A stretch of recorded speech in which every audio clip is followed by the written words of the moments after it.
विद्यार्थी मित्रों, हूँ रेखा कोटड़िया मारी एज्युकेशन ऑफ आर्ट्स चैनल में तमारुं हार्दिक स्वागत करूँ छूँ। आज आपणे अभ्यास करवाना छीए तत्वज्ञान विषयनो त्रीजું चेप्टर अमध्यपदी अनुमान। तेमां आपणे विरोधाश्रित अनुमाननी व्याख्या, तेमना प्रकार अने तेमना नियमों अंगे माहिती मेळवी हती। आज आपणे साम्यार्थी अनुमान विषे माहिती मेळवीशुं। तो साम्यार्थी अनुमान में आधार विधान और फलित विधान बंनेनो अर्थ समान होवाथी जो आधार विधान सत्य होय तो फलित विधान पण सत्य ज होय छे। ए ज प्रमाणे जो आधार विधान असत्य होय तो फलित विधान पण असत्य होय छे। आथी साम्यार्थी अनुमाननी व्याख्या आ प्रमाणे आपी शकाय।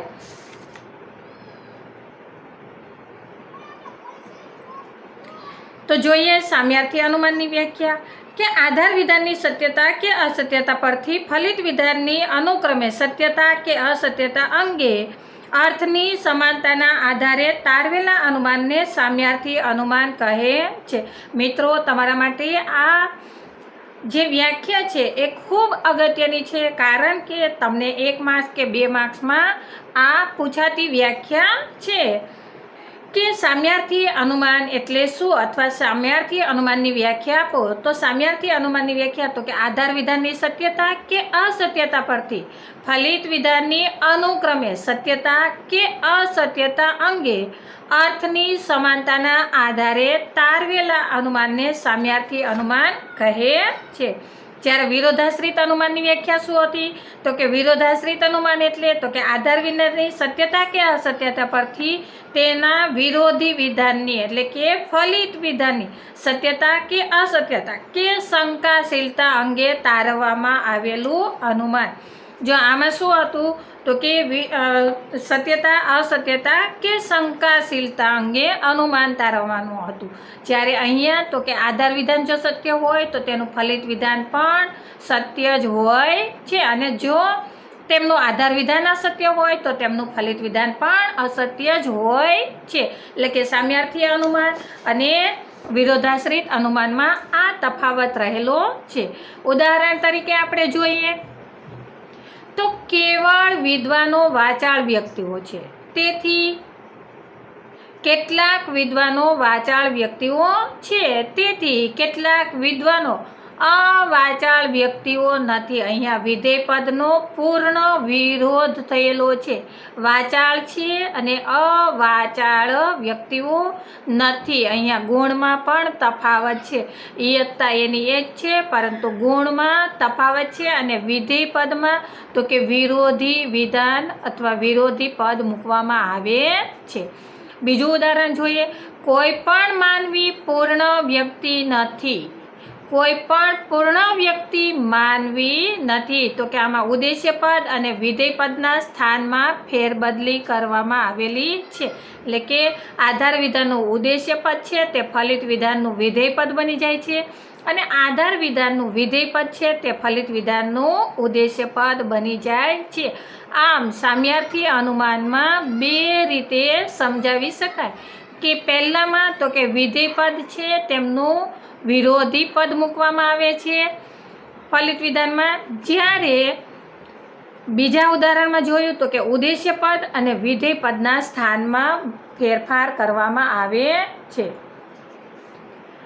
तो आ उदाहरण ने आधारे साम्यार्थी अनुमाननी रचना अंगे जोईए तो कि साम्यार्थी अनुमान में आधार विधान अने फलित विधाननो अर्थ समान होय छे, એટલે કે एमना अर्थ में कोईपण प्रकारनो फेरफार करवामां आवतो नथी।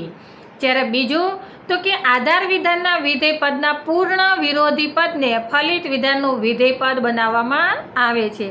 आपणे जे पहेलुं उदाहरण जोयुं कि केटलाक विद्वानो वाचाळ व्यक्तिओ छे, तेथी केटलाक विद्वानो अव्याचाळ व्यक्तिओ नथी। એટલે કે આપણે જોયું કે जे आधार विधानનું विधेय पद हतुं ते फलित विधानना विधेय पदमां तो कि विरोधी पद मूकवामां आव्युं छे।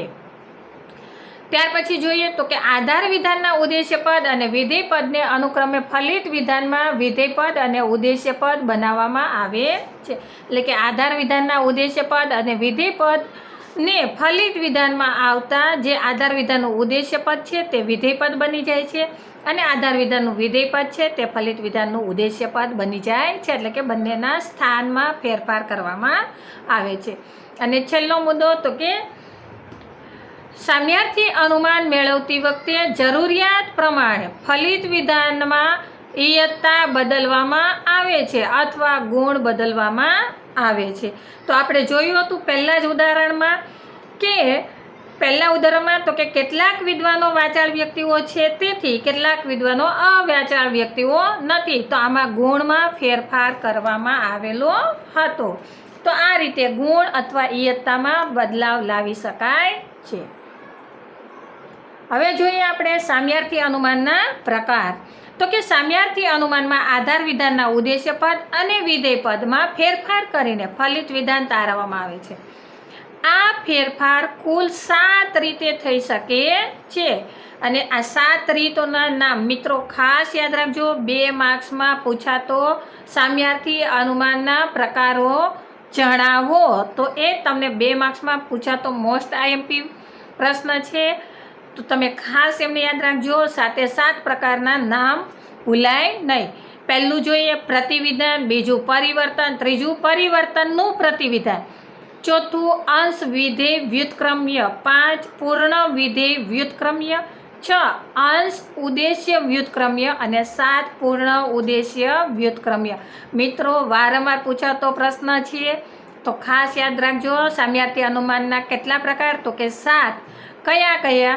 તો કે પ્રતિવિધાન, પરિવર્તન, પરિવર્તનનું પ્રતિવિધાન, અંશ વિધેય વ્યુત્ક્રમ્ય, પૂર્ણ વિધેય વ્યુત્ક્રમ્ય, અંશ ઉદ્દેશ્ય વ્યુત્ક્રમ્ય અને પૂર્ણ ઉદ્દેશ્ય વ્યુત્ક્રમ્ય. ખાસ યાદ રાખજો. વારંવાર પૂછાતો પ્રશ્ન છે 2 માર્ક્સ માટેનો, તો ભૂલાય નહીં. ઉપરયુક્ત દર્શાવેલ સામ્યાર્થી અનુમાનના 7 પ્રકારો પૈકી પ્રથમ 2 પ્રકારો જે પ્રતિવિધાન અને બીજું પરિવર્તન તે મુખ્ય છે અને બાકીના છેલ્લા 5 પ્રકારો એ ગૌણ છે, કારણ કે ગૌણ પ્રકારો મુખ્ય પ્રકારોના સંયુક્ત ઉપયોગથી પ્રાપ્ત થાય છે. હવે આપણે આ સામ્યાર્થી અનુમાનના મુખ્ય 2 પ્રકારોની અનુક્રમે સમજૂતી મેળવીશું. તો પહેલું છે પ્રતિવિધાન. તો કે આધાર વિધાનના વિધેય પદના પૂર્ણ વિરોધી પદને ફલિત વિધાનનું વિધેય પદ અને આધાર વિધાનના ઉદ્દેશ્ય પદને ફલિત વિધાનનું ઉદ્દેશ્ય પદ બનાવી તારવવામાં આવેલા સામ્યાર્થી અનુમાનને પ્રતિવિધાન કહે છે. મિત્રો ખાસ યાદ રાખજો કે પ્રતિવિધાન એટલે શું? તો કે ઉદ્દેશ્ય પદમાં કોઈ પણ પ્રકારનો ફેરફાર કરવામાં આવતો નથી. આધાર વિધાનનું ઉદ્દેશ્ય પદ છે એનું એ જ ફલિત વિધાનનું ઉદ્દેશ્ય પદ બને છે, પરંતુ આધાર વિધાનનું જે વિધેય પદ છે તેનું પૂર્ણ વિરોધી પદ એ ફલિત વિધાનનું વિધેય પદ બને છે. જે આપણે પહેલું ઉદાહરણ જોયું હતું કે કેટલાક વિદ્વાનો વાચાળ વ્યક્તિઓ છે અને તેથી કેટલાક વિદ્વાનો અવાચાળ વ્યક્તિઓ નથી. તો અહીંયા જુઓ મિત્રો કે ઉદ્દેશ્ય પદ છે વિદ્વાનો, તો એમાં આપણે કોઈ ફેરફાર કર્યો નથી. આધાર વિધાનનું ઉદ્દેશ્ય પદ, ફલિત વિધાનનું એનું એ જ ઉદ્દેશ્ય પદ એમને એમ આવે છે, પરંતુ આધાર વિધાનનું જે વિધેય પદ છે વાચાળ વ્યક્તિઓ, તો ફલિત વિધાનમાં તેમનું પૂર્ણ વિરોધી પદ અવાચાળ વ્યક્તિઓ બની જાય છે, એટલે કે વાચાળનું અવાચાળ બની જાય છે. તો આ રીતે પ્રતિવિધાનમાં તો કે આધાર વિધાનના ઉદ્દેશ્ય પદને ફલિત વિધાનના ઉદ્દેશ્ય પદને સ્થાને મૂકવાનું છે, પરંતુ આધાર વિધાનનું જે વિધેય પદ છે તેનું પૂર્ણ વિરોધી પદ એ ફલિત વિધાનનું વિધેય પદ બને છે. હવે આપણે જોઈએ કે પદ અંગેનો નિયમ. તો અહીંયા પ્રતિવિધાનમાં ઉદ્દેશ્ય પદ અને વિધેય પદમાં થતા ફેરફારને નીચેની આકૃતિ દ્વારા સમજી શકાય કે આધાર વિધાનનું ઉદ્દેશ્ય પદ તો કે પ્રતિવિધાન એટલે કે ફલિત વિધાનમાં એનું એ જ ઉદ્દેશ્ય પદ છે, પરંતુ વિધેય પદ તો કે એમાં પૂર્ણ વિરોધી વિધેય પદ આવે છે, એટલે વીની ઉપર જો આડી લીટી દેખાડવામાં આવી છે. ત્યારબાદ આવે છે ગુણ અંગેનો નિયમ. તો કે પ્રતિવિધાન કરતી વખતે આધાર વિધાનનો ગુણ બદલવો જોઈએ. આનો અર્થ એ છે કે જો આધાર વિધાન વિધાયક હોય તો ફલિત વિધાન નિષેધક હોવું જોઈએ, અને એ આપણા ઉદાહરણમાં જોયું હતું કે પાછળ જે આધાર વિધાન કેટલાક ઉવી છે જ્યારે ફલિત વિધાન તો કે કેટલાક ઉવી નથી, એટલે કે ગુણમાં તફાવત, એટલે કે ગુણમાં ફેરફાર કરવામાં આવેલો હતો. અને જો આધાર વિધાન નિષેધક હોય તો ફલિત વિધાન કેવું હોવું જોઈએ? તો કે વિધાયક હોવું જોઈએ. ત્યારબાદ આવે છે ઇયત્તાનો તફાવત, ઇયત્તા અંગેનો નિયમ. તો કે પ્રતિવિધાન કરતી વખતે ઇયત્તામાં ફેરફાર કરવો જરૂરી નથી. એટલે કે જો આધાર વિધાન સર્વદેશી હોય તો ફલિત વિધાન પણ સર્વદેશી રાખવું, અને જો આધાર વિધાન એકદેશી હોય તો ફલિત વિધાન પણ એકદેશી રાખવું. તો આપણે જોયું હતું ઉદાહરણમાં કે કેટલાક વિદ્વાનો વાચાળ વ્યક્તિઓ છે અને તેથી કેટલાક વિદ્વાનો અવાચાળ વ્યક્તિઓ નથી. તો કે આપણે ઇયત્તામાં કોઈ ફેરફાર કર્યો હતો નહીં. ઇયત્તામાં તો કે કેટલાકનું કેટલાક, એટલે કે એકદેશી જે છે તે આપણે એકદેશી જ રાખ્યું હતું. હવે આ બાબતને આપણે આગળ જોઈએ તો એમાં કે આ ઉપર દર્શાવેલા જે નિયમો છે કે પદ અંગેનો નિયમ, તો કે પદમાં પૂર્ણ વિરોધી વિધેય પદ મૂકવું. ગુણ અંગેનો નિયમ, તો કે ગુણમાં ફેરફાર કરવો. અને ઇયત્તા અંગેનો નિયમ, તો કે ઇયત્તામાં કોઈ પણ પ્રકારનો ફેરફાર કરવાનો નથી. ત્યારબાદ આવે છે સર્વદેશી વિધિવાચક વિધાન. સર્વદેશી વિધિવાચક વિધાન એટલે કેવું? તો કે આ પ્રકારનું વિધાન. તો આ આપેલું જે વિધાન છે તે જોઈએ તો કે સર્વે સંતો સદાચારી વ્યક્તિઓ છે, તેમનું રૂપ સર્વે ઉવી છે, એટલે કે ઉદ્દેશ્ય પદ વિધેય પદ છે. પ્રતિવિધાન એમનું મેળવીએ છીએ તો કે કોઈ પણ સંત અસદાચારી વ્યક્તિ નથી. જો આપણે શું કર્યું છે તો કે કોઈ પણ ઉવી નથી, કોઈ પણ ઉવી નથી. તો કે જો આપણે જે ઇયત્તા છે ઇયત્તામાં કોઈ ફેરફાર કર્યો નથી. ગુણ છે તો કે ગુણમાં આપણે ફેરફાર કર્યો છે આપેલું વિધાનમાં છે તો પ્રતિવિધાનમાં આપણે નથી કરી નાખ્યું છે, એટલે કે આ વિધાનનું આપણે પ્રતિવિધાન ના કર્યું છે. અને પદ અંગેનો નિયમ, તો કે પદમાં જે વિધેય પદ છે તેનું પૂર્ણ વિરોધી પદ મૂકી દીધું છે, એટલે કે સદાચારીનું અસદાચારી વ્યક્તિ કરી નાખ્યું છે. આમ આ વિધાનનું પ્રતિવિધાન ના થાય. ત્યારબાદ તો કે સર્વદેશી નિષેધવાચક વિધાન. ના વિધાનનું પ્રતિવિધાન કયું થશે? તો આપણે જોઈએ ઉદાહરણ દ્વારા કે આપેલું વિધાન કોઈ પણ યોગી પુરુષ રોગી વ્યક્તિ નથી, કોઈ પણ ઉવી નથી એમનું રૂપ છે. પ્રતિવિધાન શું મળે છે? સર્વે યોગી પુરુષો અરોગી વ્યક્તિઓ છે, સર્વે ઉવી છે. અહીંયા આપણે પદમાં તફાવત કર્યો છે, પદનું વિરોધી પદ મૂક્યું છે, વિધેય પદનું વિરોધી પદ મૂક્યું છે. રોગી વ્યક્તિઓની જગ્યાએ અરોગી વ્યક્તિઓ મૂક્યું છે. ગુણમાં તો કે ગુણમાં આપણે ફેરફાર કર્યું છે, નથીનું છે કર્યું છે. અને ઇયત્તામાં તો કે ઇયત્તામાં આપણે કોઈ પણ પ્રકારનો ફેરફાર કર્યો નથી. સર્વદેશી વિધાનનું સર્વદેશી જ રહેવા દીધેલું છે. આમ ટૂંકમાં ના વિધાનનું પ્રતિવિધાન હા થાય. ત્યારબાદ ત્રીજું પ્રકાર વિધાનના પ્રકાર પ્રમાણે જોઈએ તો તો કે આપેલું વિધાન કેટલીક ગૃહિણીઓ વ્યવહારુ વ્યક્તિઓ છે, કેટલાક ઉવી છે એ એમનું રૂપ થયું. તેથી પ્રતિવિધાન મળે છે કેટલીક ગૃહિણીઓ અવ્યવહારુ વ્યક્તિઓ નથી, તો કેટલીક ઉવી નથી. એટલે કે અહીંયા આપણે એમના વિધેય પદનું વિરોધી પદ મૂક્યું છે, વ્યવહારુનું અવ્યવહારુ, ગુણમાં તફાવત કર્યો છેનું નથી, અને ઇયત્તામાં કોઈ ફેરફાર કર્યો નથી. ટૂંકમાં વિધાનનું પ્રતિવિધાન ન થાય. અને ત્યારબાદ છેલ્લું એકદેશી નિષેધવાચક વિધાન ન. તો આપેલું વિધાન કેટલાક યુવાનો નાસ્તિક વ્યક્તિઓ નથી, કેટલાક ઉવી નથી. પ્રતિવિધાન તેથી કેટલાક યુવાનો અનાસ્તિક વ્યક્તિઓ છે, કેટલાક ઉવી છે. અહીંયા પણ જુઓ છો પદમાં પણ ફેરફાર કર્યો છે, ગુણમાં પણ ફેરફાર કર્યો છે, અને ઇયત્તા એનું જ છે. તો ન વિધાનનું પ્રતિવિધાન થાય.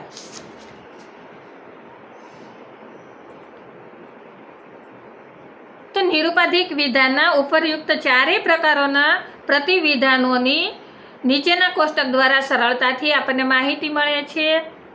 તો કે હા વિધાનનું નાનું હનું ન અને નનું પ્રતિવિધાન બને છે.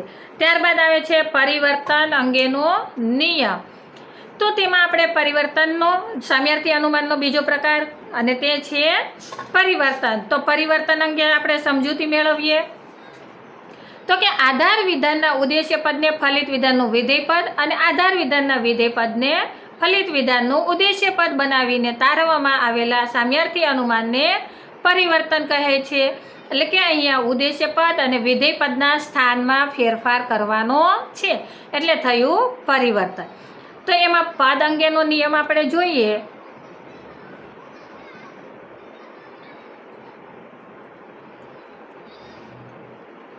તો પરિવર્તનમાં ઉદ્દેશ્ય પદ અને વિધેય પદના સ્થાનમાં થતા ફેરફારને આકૃતિ દ્વારા સમજીએ તો કે આધાર વિધાનનો ઉદ્દેશ્ય પદ વિધેય પદ એ પરિવર્તનમાં એટલે કે ફલિત વિધાનમાં તો કે જે આધાર વિધાનનું વિધેય પદ છે એ ફલિત વિધાનનું ઉદ્દેશ્ય પદ બની જશે અને આધાર વિધાનનું જે ઉદ્દેશ્ય પદ છે તે ફલિત વિધાનનું વિધેય પદ બની જશે. એટલે કે એમના સ્થાનમાં ફેરફાર કરવાનો છે.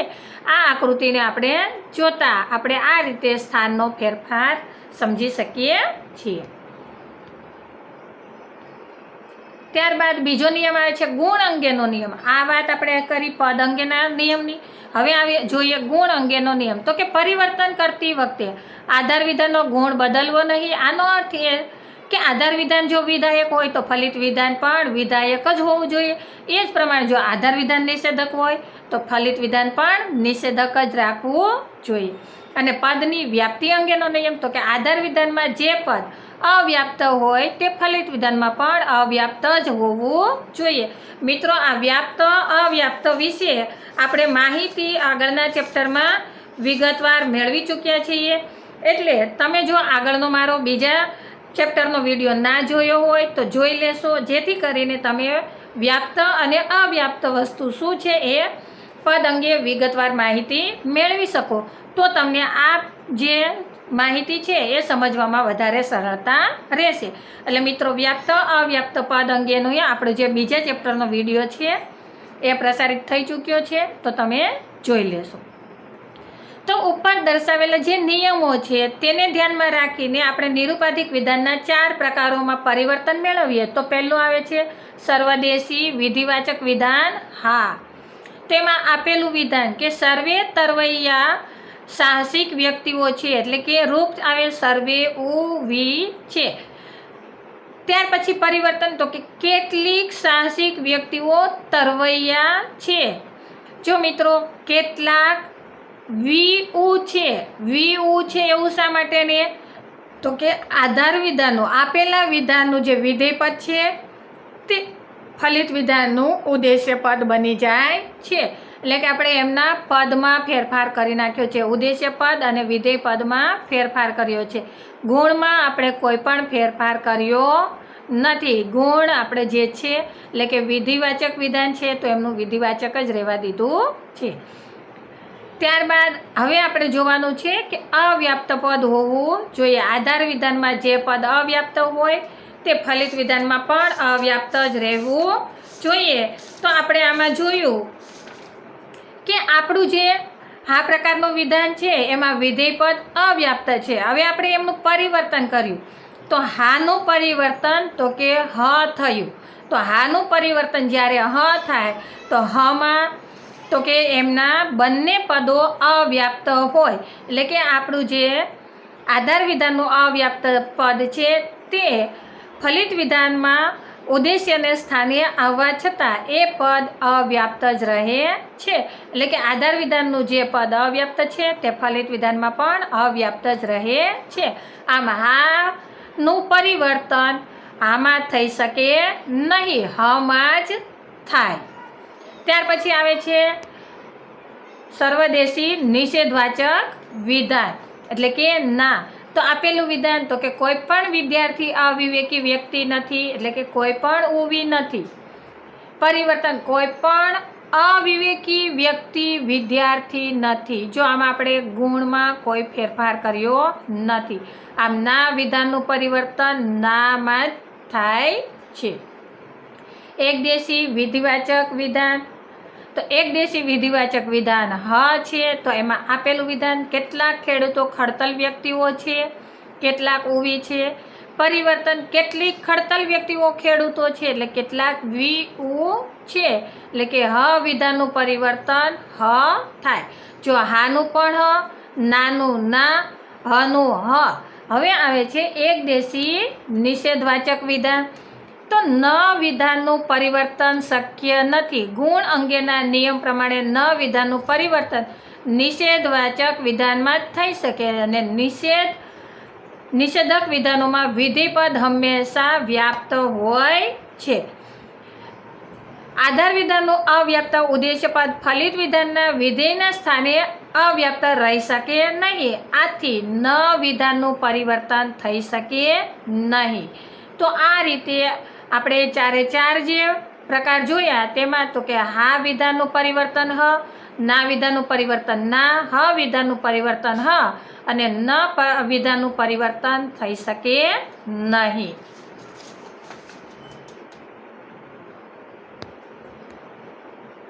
ટૂંકમાં પ્રતિવિધાન તેમજ પરિવર્તનમાં થતા ફેરફારોનો ખ્યાલ આપણે આ કોષ્ટક દ્વારા મેળવી શકીએ. તો કે આધાર વિધાન ઉ હા વી એટલે કે હા પ્રકારનું વિધાન એટલે ઉદ્દેશ્ય વિધેય.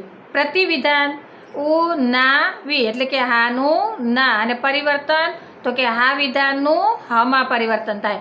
ના વિધાનનું તો કે હામાં પ્રતિવિધાન બને અને નામાં નાનું ના જ પરિવર્તન બને. હ વિધાનનું તો કે ન પ્રતિવિધાન બને અને હનું હ પરિવર્તન બને. ન વિધાનનું તો કે હ પ્રતિવિધાન બને અને પરિવર્તન નનું શક્ય નથી. ત્યારબાદ મિત્રો આવે છે મનોયત્ન 3 અને સ્વાધ્યાય 3. તો આ ચેપ્ટરનો આ છેલ્લો ટોપિક હતો, તમારા માટે ખૂબ ઉપયોગી હતો અને મિત્રો સૌથી વધારે સહેલો પણ હતો અને સૌથી વધારે આમાંથી પ્રશ્નો પૂછાય છે. તો આ વિડીયો વારંવાર તમે જોજો અને શક્ય તેટલું સમજવાની સરળતાથી કોશિશ કરજો. ના સમજાય તો મારો કોન્ટેક નંબર તમારી પાસે છે જ, આમાં આપેલો જ છે મેં. એના ઉપર તમે કોન્ટેક કરી શકો છો અને મૂંઝવતા પ્રશ્નોનું સમાધાન મેળવી શકો છો. જો આ વિડીયો પસંદ આવ્યો હોય તો લાઈક કરજો, અન્ય મિત્રોને શેર કરજો અને જો મારી ચેનલને સબસ્ક્રાઈબ ના કરી હોય તો સબસ્ક્રાઈબ કરજો. આ વિડીયો જોવા બદલ આપનો ખૂબ ખૂબ આભાર.